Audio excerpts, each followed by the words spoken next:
It's day 2 for me. Last time was about learning the grip. Today, I'm finding my flow. I'm keeping it focused. Neck, jaw, and forehead. I'm skipping my cheeks today. I'm letting them rest and focusing on drainage and tension. First, I need glide. I'm using my Round Lab 1025 Dokdo Lotion. It's super lightweight and doesn't clog. I apply a generous amount to my neck first. I never skip the neck. I have to open the gates so the fluid from my face has somewhere to go. I massage it in with upward strokes. I take my tools starting at the base of my neck.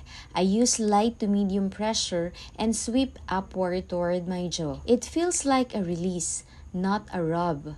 I repeat this 5 times on each side. I'm waking up my lymphatic system. Now, my jawline. I hug my jawbone with a notch of my tool. I sweep from the center of my chin. I wiggle at the end. This is where I hold so much stress.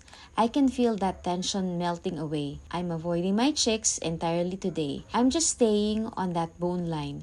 Slow, intentional strokes. Moving up to my forehead, I start at the brow and sweep straight up to the hairline. I work my way across from the center to the temple. This is great for my 11 lines or just clearing my head after a long day. Finally, I put the tool down. I use my hands for the closing. I use my fingertips to massage my forehead in small circles. Then I slide them down to my temples. I apply firm pressure on my temples. Breathe in and release. I'm done. See you for day 3.